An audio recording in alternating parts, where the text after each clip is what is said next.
In 1993, Milestone Comics began a storytelling revolution by creating brand new iconic heroes that broke boundaries and even to this day continue to live in the hearts and minds of fans everywhere. And now in 2020, after many false starts and at least one years-long legal battle, Milestone returns. And I'm Cape Joel, and I'm going to tell you all about it as we hop into the pages of Static Season 1. Is it a rebirth of the cool or something else completely? I guess we'll find out together, shall we? This is the story so far. So then, despite calling this issue Season 1, Issue 1, it actually takes place after the events of Milestone Returns and Milestone Returns Infinite. Yeah, I know, this story had 2 prologues that you had to read. Long story short, we're back in Dakota, USA. Virgil Hawkins is still pretty much the smart alecky, nerdy, lovable kid that you always knew, and after the Big Bang, he started developing electrical powers. But this is also where Vita Ayala and the new Milestone imprint actually start throwing some new modernized curveballs at this story we all know pretty well, either from the original Milestone comics or more likely from the cartoon. As you'll recall, in the original story, a very young and naive Virgil Hawkins had been peer pressured into attending a gang rumble that was later broken up by the police with experimental tear gas meant to geotag them. Turned out the gas was actually part of a much bigger villainous plot by Alva Industries, and most of that is still pretty true here, only the venue has changed. Now instead of an inner city gang rumble, the corrupt Dakota police ended up unleashing a bunch of experimental and deadly tear gas at a Black Lives Matter protest affecting a bunch of students, including Virgil. Again, if you know your Static history and your Milestone history, you'll know that the Big Bang was actually heavily inspired by the 1985 Philadelphia police bombing of the Move building. And so to update it for modern times, I think sends a very strong and deliberate message, and that is it doesn't matter if you're a gangbanger in America, a student activist, or anything between. If you're black in America, there's a damn good chance you're never far away from police violence. Now, it's not just Virgil who got his powers either. Lifelong bully Francis Stone, aka Hot Streak, also developed powers, and the two had themselves a little fight. Back during the last prologue issue, Virgil's 2 best friends, Frida and Richie, are obviously truly worried about him, and you also probably noticed that Frida and Richie look even more like their old cartoon counterparts. Virgil's still very much lost in his own head right now and ends up making excuses and kind of blowing his friends off. What I find particularly interesting is how the new creative team has chosen to tackle Virgil's life at home. For one, his father just straight up looks like Dwayne McDuffie now, which I think is a really wonderful and really sweet little tribute to the man who helped make the original Milestone comics what it was. Secondly, like the original comic book, but unlike the animated series, Jean, Virgil's mom, is actually very much alive and an active participant in his life. In fact, as we discover in this brand new series, his family is actively aware of Virgil's status as a bang baby and his brand new powers. In fact, Robert Hawkins has actually been going out of his way to try and train his son in martial arts and several other disciplines that he hopes will allow him to keep his power in check and not manage to get any more attention on him or the family. We actually get a very effective little scene where at the family dinner table everyone talks about Virgil and around him like he wasn't even there, but only when they decide to ask him directly how he's feeling and how he wants to proceed, the family home ends up coming under attack by Hot Streak before Virgil can even answer. Naturally, Static is pretty shocked to think this guy was crazy enough to come and try and fight him at home, but here we are. Now's probably as good a time as any to talk about the really interesting artwork that's on display in this book. I've never seen anything like it before. Nicholas Draper Ives has done something really spectacular here with the art. It's super unique, especially in the big fight scenes here where we see all the electricity and fire particle effects. It reminds me of something out of Avatar: The Last Airbender. Now, Virgil still hasn't fully mastered his new powers yet, but he's still a very smart kid, as we see all throughout this fight. So smart, in fact, that he was offered an internship at Alva Industries, where he just so happened to study under none other than Dr. Kurt Metcalf, aka another Milestone hero, Hardware. Virgil remembers Metcalf telling him all about ionization and how if he's able to shoot Hot Streak with enough electricity, he can actually suffocate the fire. This bold play ends up working. Unfortunately, though, it's not enough to save the Hawkins home, which ends up going up in smoke as issue 2 begins. On a dime, we see Virgil's mission change from just stopping Hotstreak to trying to save his family home. Luckily, the same energy smothering trick works twice. Unfortunately, it takes a lot out of him, doing it on a much bigger scale. When everything is said and done, the house is still standing, just a lot more scorched. And no, the symbolism was not lost on me at all about a fire-based villain flaring up on a black family's lawn in the night like he was a burning cross. The question now for the Hawkins family becomes, what do they do next? Robert wants to take their son to a doctor to better understand what's become of him, while Virgil's mother, Jean, a medical professional in her own right, feels that it's too dangerous. That at best, people are going to be scared of what Virgil has become, and at worst, try and hurt or use him. Jean also mentions the very sad and very true history of black people being ignored and abused by the medical community in America for generations. Be it the horrors of the Tuskegee experiments to even now when all new drugs are only ever tested for the benefit of white people first. The worst part about this argument is, once again, Virgil's parents are talking around him and not actually to him, leaving him alone with his own thoughts, which is not a great place to be right now as he's under a ton of pressure. Now at school the next day, Virgil gets cornered by his classmate Darius, a young up-and-coming streamer with dreams of being a real-deal journalist. Him and Virgil used to be closer, we discover, but they drifted apart as they aged. Darius has taken it upon himself to bust this Bang Baby story wide open and tell it the only way that he thinks it can be told, and he wants Virgil's help to do it, which only serves to put more pressure on Virgil and causes him to cook Darius's phone with his superpowers. Now, Virgil dealing with his anger is actually quite a very interesting and permeating motif throughout this series, and something that I feel is probably pretty damn relatable to young black men. I'm sure if you're anything like me, you've probably heard it once or twice before, this idea that as young black men, their parents, society, the culture as a whole, puts a lot of pressure on them to act in a certain way. It's enough to make anyone crack under it, it's enough to upset anyone, but you can't lash out, you can't break, because if you do, not only are you shaming yourself, but you're shaming the community as a whole, something that no other group of people really has to deal with. It's the ultimate lose-lose scenario. It's one of the many reasons why I think Static Season 1 is so timely, because it attacks this idea that I don't think other comic book stories, a lot of story in media in general, ever think to cover. It also ties into the new Black Lives Matter inspired origin for Static as well, because if any young black man out there shows any sort of emotion, it can be conceived as aggression, and if young black men are being perceived as aggressive, there's a good chance that that could end up as a cop death sentence. Feeling pretty damn low after all of that, Virgil decides to ditch the rest of the school day and reach out to Dr. Metcalf over the phone for help. He's currently on the run from the evil Alva Industries in his own book, so while he can't help a ton, he does offer Virgil a lab and resources in case Hotstreak should come looking for him again. Naturally, Virgil is stoked about this agreement, getting to play around with such super awesome scientific tech, being a techie himself. Back with Darius, we learn a little bit more about his invested interest in helping out the Bang Babies, as one of his other friends just so happened to be turned into a devil creature. It's the same guy from the prologue stories. You may remember he attended a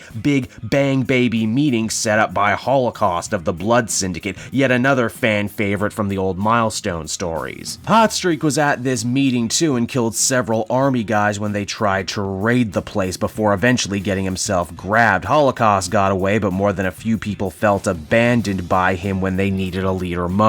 Now, Virgil manages to find the secret lab, only to realize too late that the cops had already staked out the building and they were ready to shoot Virgil, thinking that he was Metcalf. This leads to a daring escape wherein Virgil learns he can control metal with electricity. He takes the cops' guns, even goes flying on a manhole cover, which, depending on your interpretation, is either a promotion from or demotion from a trash can lid. We discover while all of this is going on, Hotstreak cuts a deal with the mysterious government agency that's been going around and snatching up Bang Babies. Following his arrest, he agrees to help them capture more Bang Babies as test subjects if they're willing to let him go free. Hell, they love this idea so much they hire him on the spot and even give him his own suit. Damn, F-stop, what happened to no snitching? And hey, speaking of suits, and I absolutely was, we get an entire story dedicated to Virgil using the material he got from Metcalf's lab to try and create himself a real deal costume. And you know what? It's not even his first costume either. We find out out that Virgil's sister Sharon taught him how to sew from a very young age, and he used those skills to help Richie and Frida make LARPer costumes as kids. In his internal monologue too, Virgil talks about his own concepts when it comes to heroes. He loved anime and superheroes growing up. He loved that they helped people in need. He loved that they were beloved by the community, but as he got older, he began to question these ideas, saying that no one ever really swoops in to save the day,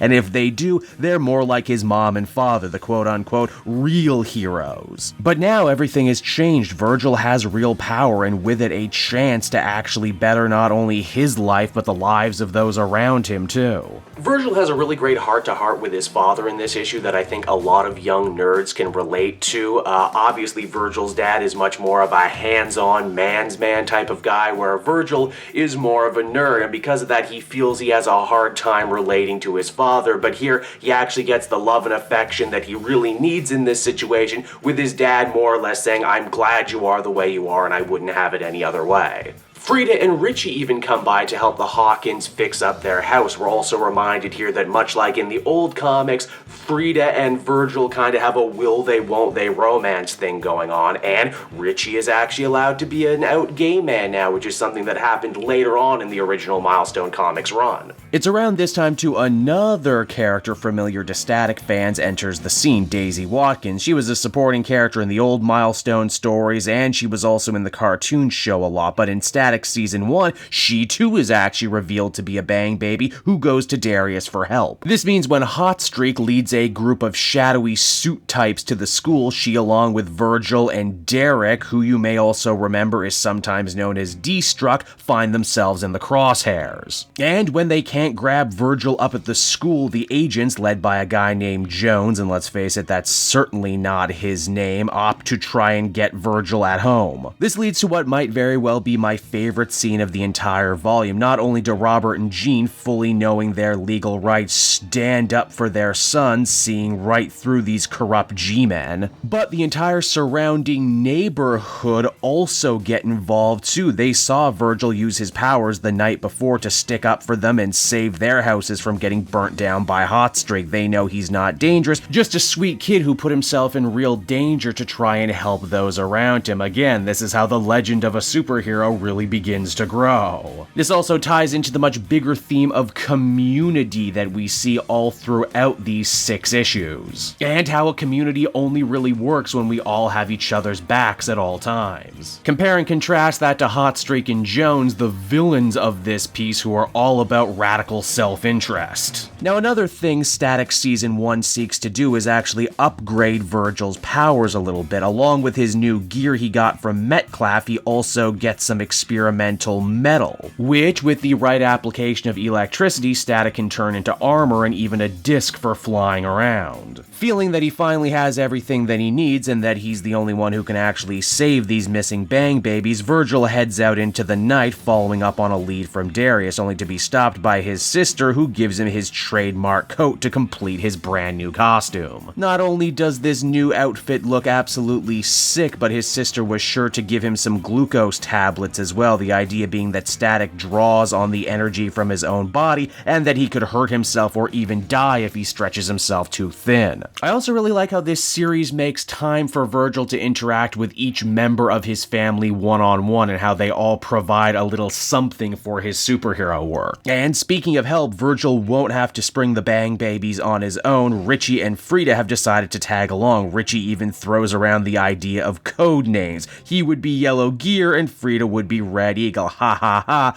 Get it? Because in the cartoon, Richie becomes a superhero named Gear, and could very well in this universe as well. It's also only here at this very moment does Virgil decide on the codename of Static for himself, after Darius Lee jokingly called him Static Kling, but we all know in our heart of hearts that Static really comes from the James Brown song of the same name. Now, if Static and company want to storm the base and rescue the bang babies from prison, first Virgil has to have a round 2 battle with Francis Stone. Sadly, Hotstreak learned from his last defeat and manages to get the upper hand on Static in another beautifully rendered fight scene that even takes a turn for the gory when Static gets his face burnt up. Don't worry though, his electricity powers can also supercharge his body's own natural healing response, response when need be. It does take a lot out of him physically, but luckily he can just pop a couple glucose pills and be back in the fight. Ultimately, Static is able to defeat his most hated foe, Hotstreak, by taking control of the building's wiring and wrapping him up in an electric spider web, very literally putting a shock to his system. While all that's going on, Richie and Frida make it deeper and deeper into the Black Site prison and realize they weren't only keeping bang babies here, but they were experimenting on them too, and one particularly powerful and nasty one has seemingly already escaped, killing a number of guards on the way out. But hey, just keep that in the back of your mind moving forward. I promise we'll circle back to it by the end. The good guys also realize very quickly it's not going to be enough to just save the people who got kidnapped. They also need to destroy any and all data Agent Jones has been collecting on the bang babies. We also learn the whole bang babies use their own body's energy to turn into superpowers thing doesn't just stop with Virgil himself. The evil suits were starving their prisoners and trying to outfit them with control chips. Thankfully though, this is once again another problem that is fixed with the proper allotment of electricity. Static fries the backup servers for the prison and lets the bang babies out of their cells. Only it's here Agent Jones plays his last and nastiest trump card. You see, the prisoners, made up almost entirely of well-known classic Static villains from the old Milestone comics and the cartoon, including Talon, Shiv, and Puff, agreed to attack Static in exchange for getting their criminal records wiped and a big fat government payday. As you might have guessed, Virgil is absolutely crushed that bang babies would turn on other bang babies, especially Destruct, who Virgil has known for many years. He's not a supervillain, hell, he's not even a criminal. He's a guy who started an after-school basketball program for kids to keep them off the streets. But as Destruct explains, his grandma is getting too old to work, his weekend job won't support them for much longer, and he has a younger brother too. His options were limited before, and now that he's a bang baby, he needs to find a way to support them, though Virgil's guilt trip certainly does end up cutting to his core all the same. This isn't a problem unique to Destruct either, as Static says this is exactly what all the Agent Joneses of the world want, getting poor people with no options to fight each other to feel like there is no way out except by letting themselves get used, abused, and ultimately thrown away. Once more, the theme of community and togetherness comes in loud and clear, and the subtext of what a bang baby actually is ends up becoming real text. Lucky for Static, this whole speech gambit works too. The bang babies agree to disperse, but surely this is not the last we've seen of most of them. Darius also gets a pretty compelling conclusion to his character arc, where he admits to Virgil and the others that he's actually a gay black man, and the reason that he saw so much of himself in the bang baby strife is that he knows on a personal level what it's like to be a marginalized person within another marginalized group. I feel like this is important to bring up because, in case you didn't know, Vita Ayala, the writer of this book, also just so happens to be a trans, non-binary person of color. And I can only imagine they're working from personal experience too when it comes to telling Darius's story. With the day saved, Virgil and his friends return home and much celebrating is done. It's also here Virgil decides to tell his parents that he wants to be a superhero now, that he wants to spend the rest of his life using his powers to help people who can't help themselves, to show people who feel lost and alone that that's just not the case. Darius agrees to do his part to help in this effort too. Him and Virgil had been at odds when the story started, but now they understand each other much better. Darius makes Static a special app that keeps him up to date on any bang baby sightings, and Virgil uses his powers to hijack the local news to let people know that they've been lied to and that bang babies are not the threat they've been made out to be. Virgil also says for the first time in his life he feels like he actually knows what to do with his anger and righteous indignation, and that is, like all energy, he can transfer it, harness it, direct it, and use it to create the home that he's always wanted for himself, his friends, his family, and his community. Now, while that might be where Virgil's story ends, no superhero season would be complete without a stinger, am I right? We see Agent Jones in hiding, only to be enveloped by a mysterious figure harnessing the power of darkness and demanding that Jones tell him what happened to his brother.